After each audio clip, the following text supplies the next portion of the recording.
Ciao ragazzi, benvenuti sul mio canale YouTube. Io sono Cassandra e sono la fondatrice del travel blog Viaggiando a Testa Alta.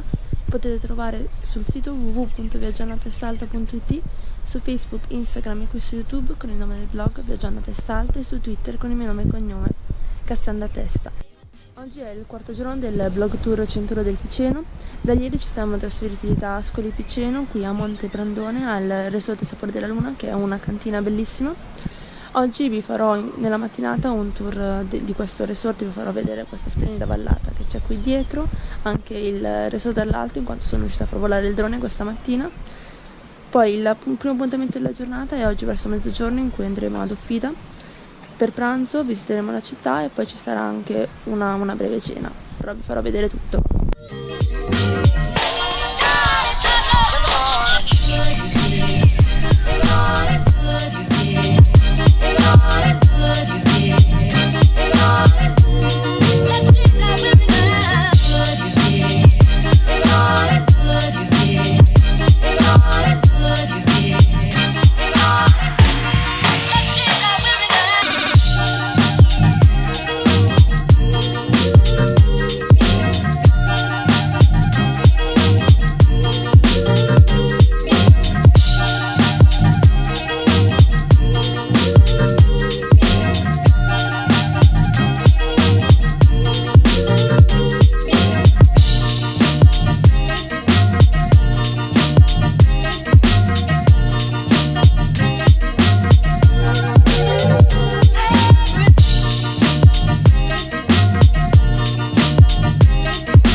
La tradizione più famosa di Offida è il pregiato merletto. La collaborazione viene tramandata di generazione in generazione da secoli. Non è raro incontrare, mentre passeggi per strada, delle simpatiche signore intente sui loro sgabelli alla realizzazione di straordinarie opere.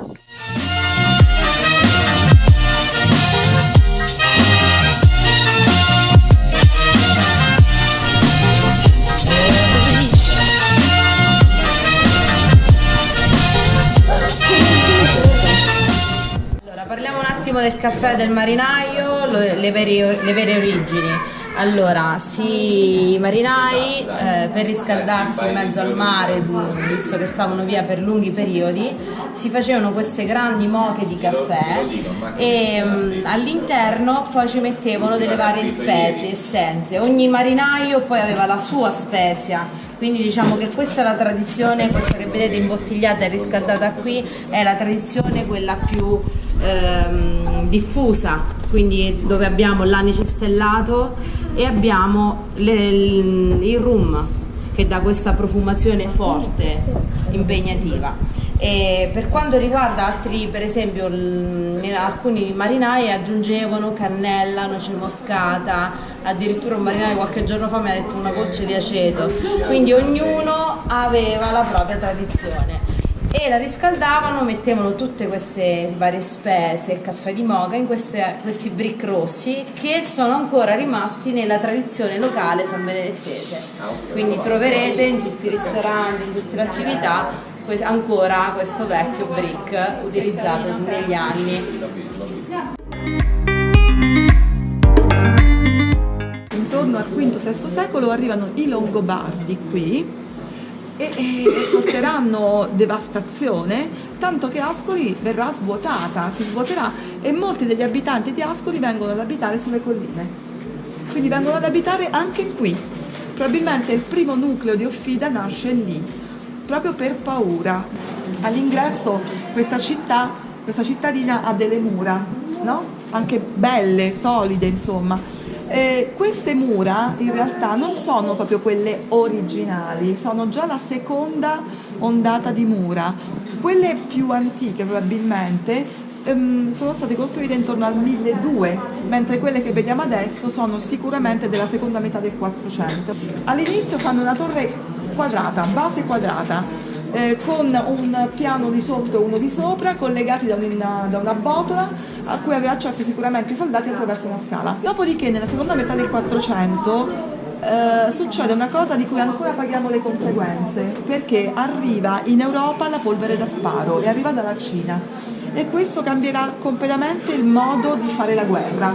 Vi accennavo l'altra volta ad Ascoli a proposito della Quintana che per secoli l'uomo ha rinunciato a fare la guerra d'inverno. D'inverno c'erano gli armistizi, si bloccava tutto così com'era, come se fosse una partita a scacchi bloccata, perché il freddo faceva paura, nessuno si poteva permettere un equipaggiamento contro il freddo, quindi ci si fermava. Invece con la polvere da sparo cambia tutto, perché si può fare guerra in qualsiasi momento dell'anno, ma soprattutto non è più il nemico accanto. Cioè io per secoli ho dovuto prendere a schiaffi il mio nemico che stava a 1 metro da me, altrimenti non lo facevo fuori, capite? Anche con il lancio giavellotti comunque la lontananza, la distanza era minima. Delle braccia, delle gambe, del muscolo È completamente diverso, è completamente diverso. All'inizio infatti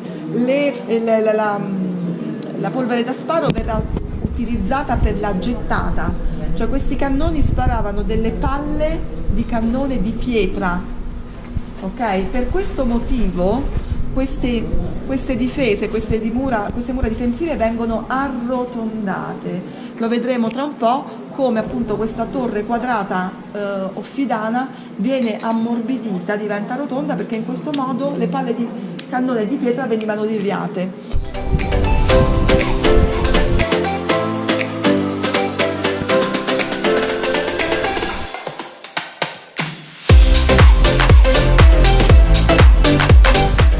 Nell'archivio storico comunale sono stati ritrovati dei documenti che ci parlano dell'esistenza di un piccolo teatro all'interno del municipio già da circa il 1750 più o meno.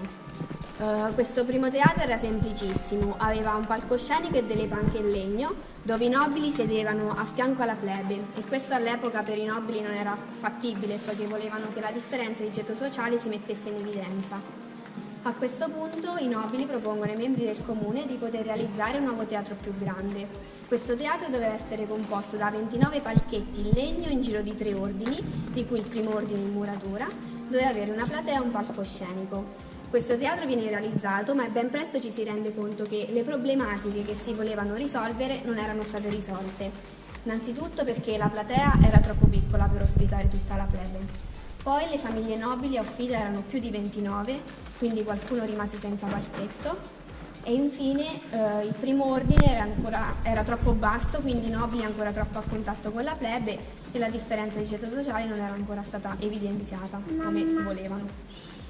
Nonostante queste problematiche, comunque il teatro rimane con quelle caratteristiche fino al 1800 circa, quando nuovamente poi i nobili propongono ai membri del comune di poter realizzare un teatro ancora più grande, sempre nella sala dove erano stati costruiti i 2 precedenti teatri, che per noi oggi è la sala consiliare.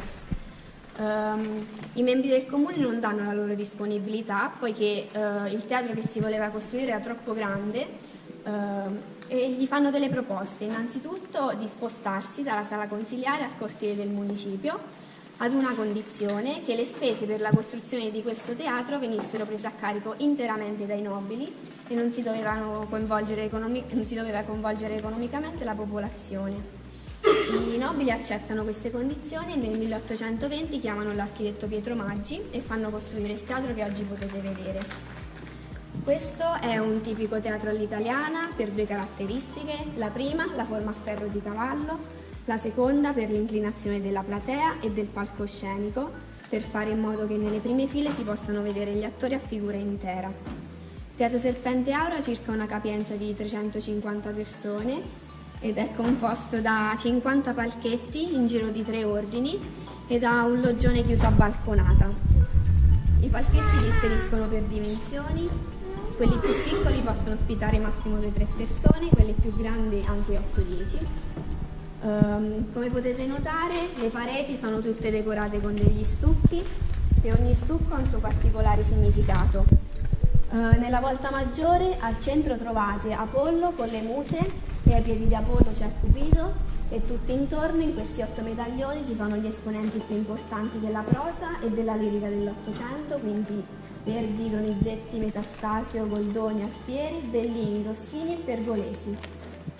Il soffitto è stato realizzato dallo sfidano Alcide Allevi, fratello del ben più noto Guglielmo Allevi, che è un archeologo offitano i cui ritrovamenti sono contenuti all'interno del museo. Quello che purtroppo non potete vedere adesso è il sipario storico del Teatro Serpente Aureo, sipario del 1826 in tela di sacco in juta, interamente dipinto ad olio a mano.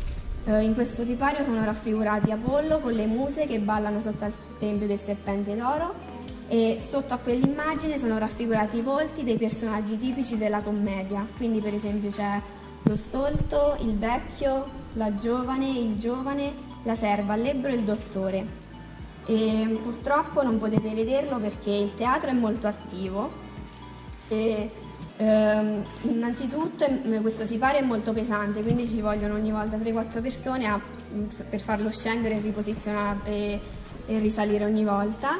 E inoltre se si facesse questo ogni volta si rovinerebbe, quindi si tende a preservarlo, quindi viene mostrato ai turisti soltanto quando il teatro è fermo, quindi in genere luglio e agosto.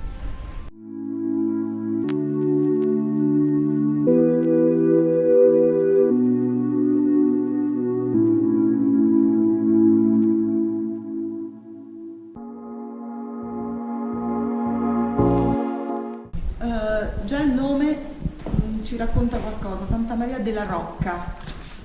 La rocca presuppone una fortificazione, no? Se ci pensate. Effettivamente questa chiesa è stata costruita al posto di una fortificazione, al posto di una dimora fortificata. Dobbiamo pensare che probabilmente intorno al 1000 qui vi abitava, questa era la sede, la dimora di un ricco signore, forse di origine franca, si chiamava Longino d'Azzone, che aveva dei figli.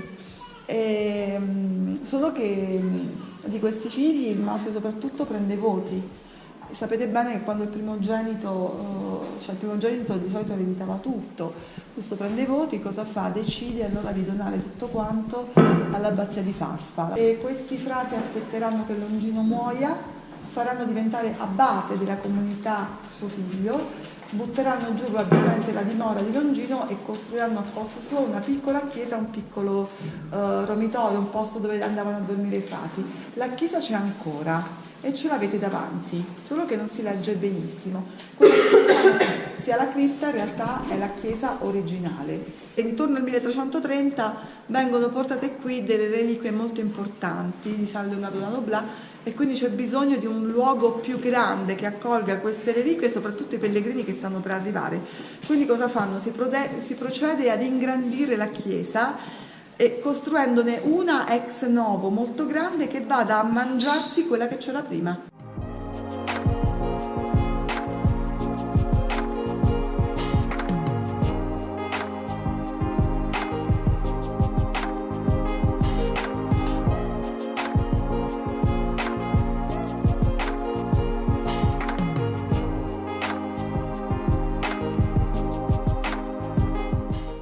I funghetti sono questi, sono un dolce tipico filano, si trovano un po' anche in altri paesi, però è un prodotto che nasce a Fida. Infatti ha ottenuto anche la DECO un paio di anni fa e il comune ha voluto dare questo riconoscimento a questo prodotto tipico perché è proprio solo filano. È fatto a base di zucchero, farina e anice. Farina, zucchero e anice, sì, molto giusto. Quindi vedete che gli ingredienti sono molto semplici, ma la preparazione comunque richiede abbastanza tempo perché si impastano questi ingredienti, poi si fanno delle palline e si lasciano essiccare per almeno 24 ore, dipende sempre dal tempo, dalla temperatura esterna, se è più o meno umido e quindi poi anche questo è variabile.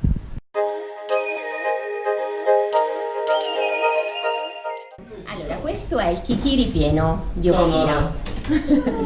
È una pizza, come potete vedere, ripiena di tonno, capperi, acciughe, sottaceti e olive verdi.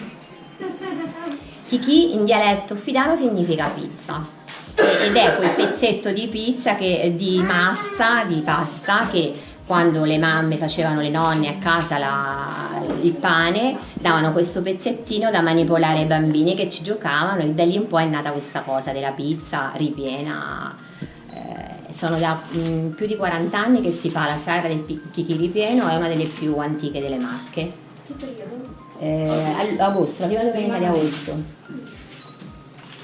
Si prende quest'oliva, si toglie il nocciolo a spirale partendo dal lato verso nel frattempo si prepara il ripieno fatto di carne, di maiale e manzo, si cuoce con carota, sedano e cipolla per diverse ore in base alla quantità della carne utilizzata, e con del sale, si sfuma con il vino. Una volta fredda si macina, quando è macinata si aggiunge il parmigiano, un po' di noce moscata, buccia grattugiata del limone, e il ripieno viene ammorbidito con dell'uovo. È tutto qua. Poi impanata con farina, uovo e pane grattugiato.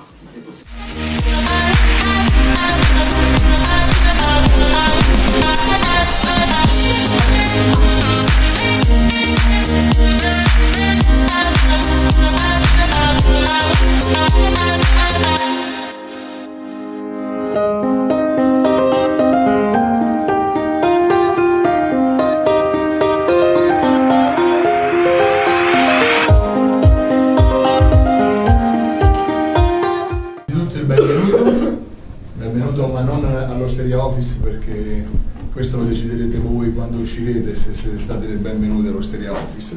Noi lavoriamo solo e esclusivamente ricette del territorio, ovviamente siamo nel 2018 e non negli anni 50, 20, 60, quando sia, ok? Quindi quello che assaggerete stasera, non voglio fare gaffa, sono solo e esclusivamente piatti tipici. Quindi sostanzialmente sono maggiormente piatti tipici, piatti di carne, siamo nell'entroterra, l'Osteria Office, 17 anni fa, ho aperto io, dalla voglia, diciamo che è stato un incrocio, no? Anche un po' di incoscienza, 22 anni avevo. E con questi deliziosi piatti dell'Osteria Office concludiamo questi 4 bellissimi giorni nelle Marche. Ringrazio ovviamente Piceno on Tour per l'organizzazione del blog tour Centro del Picene, per avermi fatto partecipare. Spero che questa serie vi sia piaciuta. Vi ricordo di iscrivervi al canale e di cliccare sulla campanella per restare sempre aggiornati sui prossimi video, e continuate a seguirmi al prossimo viaggio.